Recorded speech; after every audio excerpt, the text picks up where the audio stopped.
East Anglia, a region of stunning natural landscapes, but also a region with a lot to lose. Since the Industrial Revolution, we've been putting more and more carbon dioxide into the atmosphere. As a result, global temperatures have been climbing. In the UK, East Anglia has experienced the fastest rate of warming, with average temperatures increasing by more than 1 degree in the last 30 years. With much of our region lying below sea level, we're also at great risk from coastal flooding. When war broke out in Ukraine, energy and food prices rocketed, bringing a cost of living crisis. For many, combating the cost of living crisis has taken priority over the climate emergency. But what if there's a way to fight them both?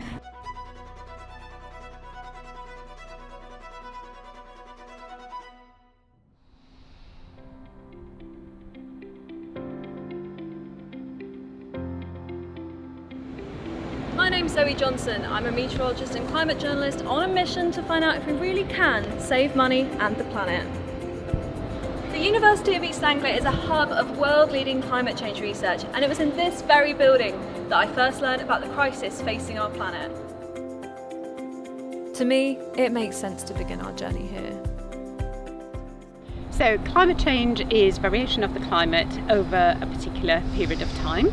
So there is always natural variation in the climate, but there is also what we call a human-made component or anthropogenic component to climate change, which has been much more evident since the Industrial Revolution, and that is basically changes in the composition of the atmosphere in terms of greenhouse gas concentrations. Climate action charity WRAP highlight the 3 biggest things we need to address to help save the planet: food waste, plastic packaging, and textiles. But can reducing these also save us some cash?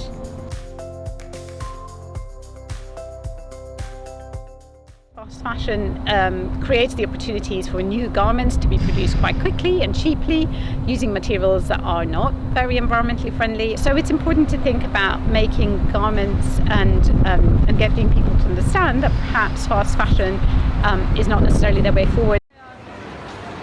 With fast fashion so cheap and accessible, it can be easy to turn a blind eye to the impacts it's having around the planet, especially in less developed countries.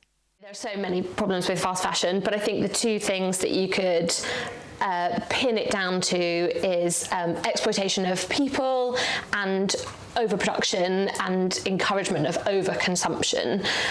So fast fashion brands are typically seen as those that sell incredibly cheap clothing. If you are bringing out new clothing lines to your store every week or every 2 weeks, then you're having to draw on more and more materials in order to produce them. So there's definitely an issue around the environment and the resources being drawn from the planet in order to produce those clothes. So do you think changing these habits have allowed you to maybe save a bit of money, especially when you're buying secondhand? It's absolutely the case that you can save money shopping secondhand. I think that the real money saving comes in making considered purchases, taking your time to really think about whether you need a thing, whether you wear a thing. If you're going to bring that item into your wardrobe, will it be there for 10 years from now? If you can slow down in your shopping habits and consumption habits, that's a great way of saving money. Okay, I mean, a lot of favourites. What do I really like? That was from a resale app. Do you remember how much it was? Oh my gosh. I think it was £20, and it would have been more new. Yeah, it would have been a lot more. I think it kind of retails at like 65, 70 new.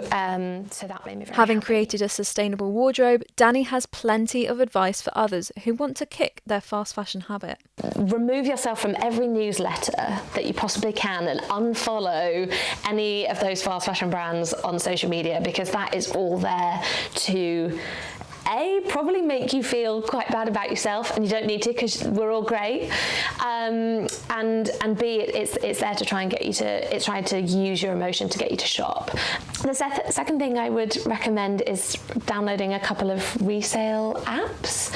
have a go on Vinted, have a go on eBay, those kinds of things, and maybe try searching for some stuff, setting up some saved searches, just dabbling in kind of secondhand shopping through resale or through charity shops. And the third thing I would say is go and look at what's in your wardrobe, because what you have in your wardrobe already will be great. There'll be some stuff there that you already really love, that you will wear for 10 more years. Go and fall back in love with that. Another way to appreciate the clothes you already have is by mending them. Yes, a reel of threads is a lot cheaper than a whole new garment. But yeah, we're kind of finding ways that, you know, instead of going and buying a new thing, like why not hang out with your friends, you know, stitch, hack, upcycle something that you already own, and that doesn't really cost you anything. Kate is the founder of We Wear the Trousers, a community organisation who hosts regular slow fashion events such as Mend with Friends and clothing swaps. So essentially our sort of reason for being is to empower people to extend the life of our clothing. So it sort of came out of a stat that I read in a report by WRAP, and it kind of found that if you extend the life of a garment just by an additional 9 months, you can potentially reduce the overall ecological footprint by 20 to 30%. And I think pretty much anyone can just keep their stuff for a bit longer. Kate has created workshops like this all over Norfolk for people to come together and share their love of fashion. I was quite into fashion and I've always enjoyed clothes, and then I just became more interested in repairing them and making them last longer. But yeah, definitely saves you money if you can repair something rather than going out and buying it new every time. Swapping clothes is another great way to enjoy sustainable fashion, and We Wear the Trousers have put on the perfect event here at the Norwich Arts Centre, a Swaporama. After a quick scrunchie making workshop using scrap materials, the doors were opened and the swappers were on the hunt for gold. I think it's really good to recycle and reuse, so and we've got bags of clothes at home that we don't necessarily wear anymore that would probably do someone else some good. Everything here is in such amazing condition, so once you kind of go to getting things second-hand, it seems sort of ridiculous to go back to buying them new. I just thought this is a really good opportunity to have a clear out and also swap some stuff in, and even if I don't find loads of stuff I like, at least I've cleansed a little bit and done something for the environment. As well as helping people find a bargain, We Wear the Trousers want to address the bigger picture. Especially with things like online shopping and just shops on the high street, people forget the value of clothes. They think, let's just buy it for this event or let's buy it for content, when in reality, clothes are for life. I know that sounds really cringy. Clothes have value and we need to keep them in our wardrobes and wearing them for as long as possible, because lots of our clothes do end up, sadly, in landfill and have a big impact on our environment. Above all, We Wear the Trousers want to show people that small actions can make a difference. We're trying to prove that you can just do little things that can make a big difference. You know, if there's a hole in something, we can mend it. You can wear it for another 6 months. If something doesn't fit you right, we can try and change it to make it sure it does fit you. If you've totally got to the stage where you've got to the end of the life of an object and it's quite worn, we can cut it up. We can make something else from it. We can make a rug, we can make a bowl, we can make t-shirt yarn. It's kind of limitless what you can do. Clearly, ditching our fast fashion habits can help save us some pennies, but just how much does this help the planet? I've been looking into the environmental impact of clothes and found that buying a brand new pair of Levi's denim jeans is equivalent to putting around 33.4 kilograms of carbon dioxide into the atmosphere. That's roughly the same as driving 230 kilometres in your car and will typically cost you around £110. Meanwhile, the same jeans can be found for as little as £15 on a resale app, with the only environmental impact being transport and cleaning.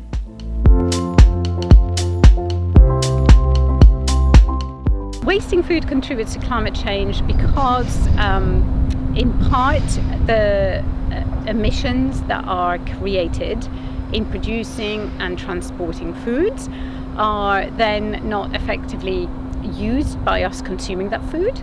And also then when food goes to, for example, landfill, it creates other emissions like methane and so on, which contribute to climate change as well. To find out how we can reduce the amount of food we waste, I've come to the launch of Mission Food Savvy, a campaign to help local households tackle two of the most wasted items, salad and veg. Let's go and have a look, shall we?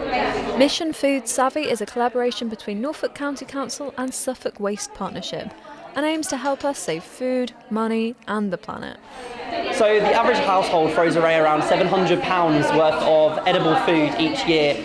So we can look at it from the environmental cost, where that food has to be disposed of some way or another, whether it be through energy for waste recovery, landfill like here in Norfolk. Then there's the financial cost, so there's a cost of getting rid of the food. So you're getting hit twice in that regard. When it's on the table, when you can save money, but also for the council getting rid of it. So environmentally and economically, it makes sense to reduce our food waste. They've invited chef and food blogger Zena to share her top tips. So say we have a tomato ketchup bottle and we give it a good shake and we turn it upside down, we get everything out of it. There still seems to be a little bit in there. So I came up with an idea to turn leftover bottles into something else. So I'm going to turn my ketchup into a barbecue sauce. So I've got everything ready already. I've got a little bit of smoked paprika, just to give it a little smokiness, the barbecue sauce. I have got some sesame oil, some dark soy sauce and some Worcester sauce in there. And then I've got a tablespoon of red wine vinegar. I like having it already. And brown sugar, but you can use any vinegar and any sugar you fancy. I know from doing this before it doesn't go in very well. So I might have to make a mess. So not only are you making it into something else, so you're not wasting that last bit, you've also got no washing up, and you've got a storage container as well. Thank you. All you need to do, not flying anywhere, just whip it up and trust me, that's a barbecue sauce. According to Food Savvy, the average home wastes over 2 months worth of food shops each year. It affects every single household in the whole of the world, really. So that's obviously really important. Also, it's, you're wasting a lot of money, so it's really good to save money. And it would be a shame if you think that some people throw away a third of their food and then they can't afford to eat. Food Savvy aren't the only ones with some great tips on reducing food waste. Recently retired chef Glenn has some tricks up his sleeve too.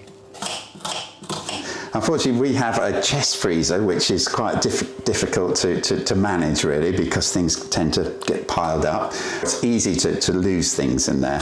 So what we tend to do is we write a list. Every so often we will update it, so we'll just get everything out and just document it on a list which we keep on the fridge. Then as we use things, we'll mark them off. And that way we tend to find that we can look at that list when we're planning our meals, because that's the other thing we do is to, we have a weekly planner, and so we write down, I mean, sometimes it changes, we don't stick to it religiously, but I think it's good to have an idea of what you need. And then you can do a shopping list at the beginning of the week, make sure you're just buying for those dishes and not kind of buying things that you're not going to use. Glenn is always finding creative ways of reducing food waste, including freezing chilies and orange slices. So it's Thursday today, you're off on your holidays tomorrow, and you've just looked through the fridge to try and see how you can use up your leftovers. So Glenn, tell me what you're going to do. Okay, so we do try to not waste as much food as we can. I think that's partly a generational thing. I mean, I was born with a decade after the Second World War, and I think rationing had been in place then, and my parents were always, keen not to waste any food. And also I think from my professional background as well, wasting food is wasting money, and it's not good business or good moral sense either. So we try to freeze food rather than throw it away. Particularly things like takeaways. So what I've got here for tonight, going through the freezer, found there's a bit of biryani here, a bit of chicken biryani, a vegetable curry, And I'm going to kind of mix that with another couple of chicken thighs here that are from a different dish with some vegetables, but those vegetables can go in with the vegetable curry, and the chicken can go in with the biryani, and we'll kind of make one meal out of two, if you like. Yeah, I've got some my homemade onion bhajis here and some naan breads as well. So really, that's a meal as it is. But as we have got some a bag of spinach in the fridge, half a punnet of mushrooms, few onions and garlic, I'm going to use those up by making a little spinach and mushroom bhaji as an accompaniment as well.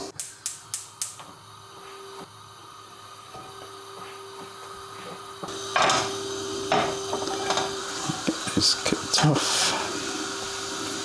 I've got a little bit of ground ginger there, garam masala, some ground coriander, and hopefully this is cumin. Just want to soften those onions up and get the mushrooms a little bit cooked off. Found a couple of tomatoes that need using up as well, so I'm just going to add those. So this is cooked down quite nicely now. So all I'm going to do is add my washed spinach. Glenn's spinach and mushroom curry saved £2.84 worth of food from going to waste. Add up the rest of the leftovers, which he cooked later, and you've got a saving of £14.29. Let's say Glenn saves a similar amount of food each week from going to waste. Over a year, he's saved more than £740. Not only is that a lot of money, but it's worth 271 kilograms of carbon dioxide emissions, roughly the same as a return flight to Edinburgh.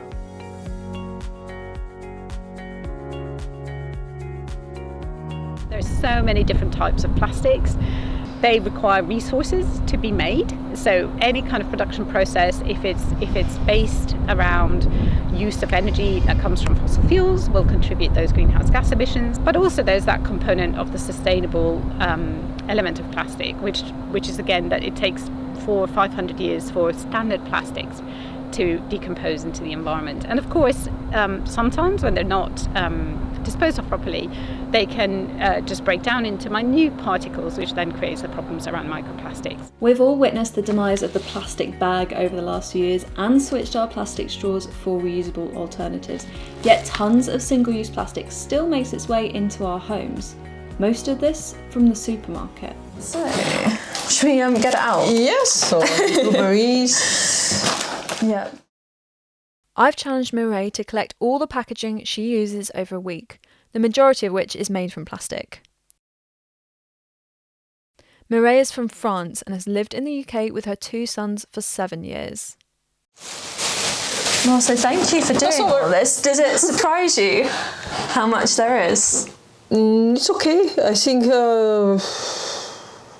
just there are things that you cannot buy in big quantities, like Rocket always comes wrapped in plastic. The milk I always usually try to take this size. But as you can see, I try to save money.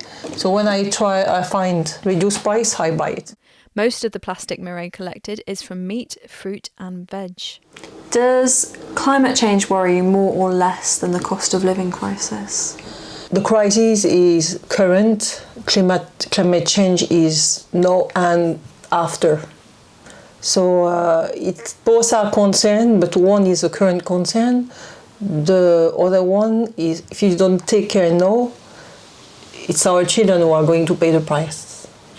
What do you think you could do to reduce the amount of plastic that you use? Go directly to the grocer or to the market, or buy like in a big quantity. It's linked to the economic crisis too. When you have the money, you go to the greengrocer. When you don't have, you go somewhere else. A 5-minute walk from Mireille's house is the Greengrocers, an independent shop selling everything from organic vegetables to detergent refills. Well, we do our best to make all of our fruit and veg plastic free. Anything that is in plastic is just because otherwise it just won't hold and it won't sell quick enough. The bulk buying is a fantastic way of being plastic free because you can bring in your own container, or you can use paper bags. Oh, the bread! So the bread comes unpackaged direct from the bakery, still warm, so there's no packaging around that. While refill stores offer a great range of plastic-free products, it can also be more expensive as they face higher running costs. Here the prices they're not super competitive, but we do try our hardest to do that and to pass on savings to the customers. And because we buy in bulk, that helps to keep the prices down, but it is hard because we can't compete with supermarkets. To try and reduce the amount of plastic packaging she uses, Mireille is doing her weekly shop here. We'll also find out if it can save her any money.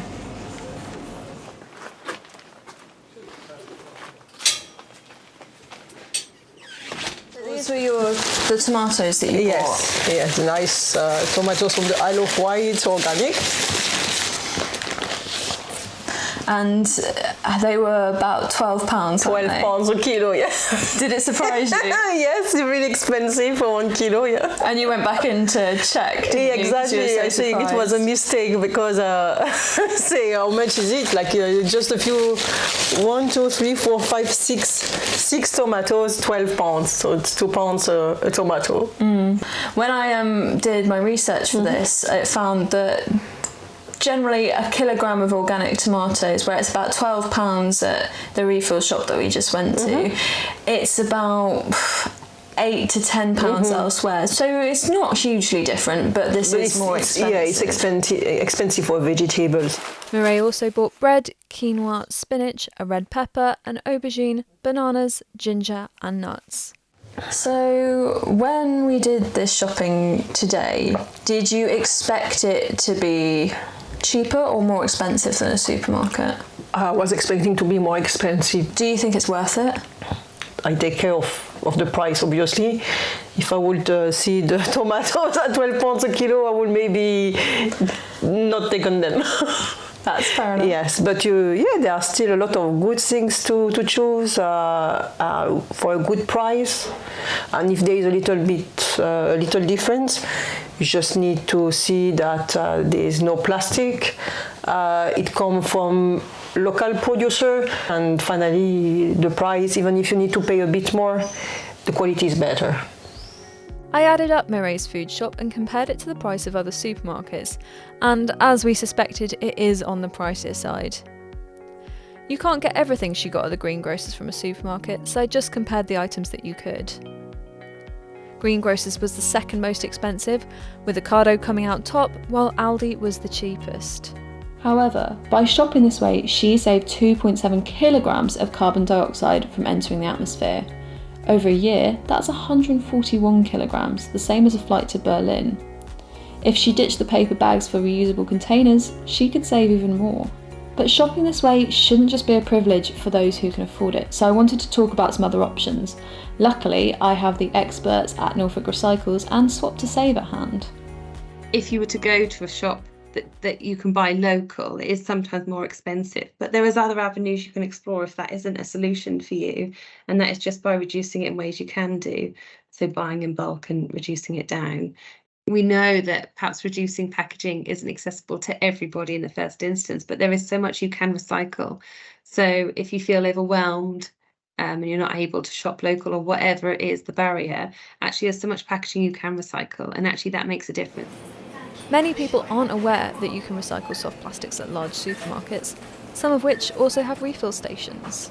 So one great thing you can do is to download the free refill app, and then you can look in your local area and find anywhere that will refill your drinks bottle while you're out and about, or your reusable coffee cup when you're out getting a hot drink, or your food container. And it also shows you any zero waste shops that are nearby, or things like Morrison's, any supermarkets that'll do refills as well. I've checked out some of the refill spots on this app and I've been able to find some more competitive prices, so I think it's just a case of shopping around to save money.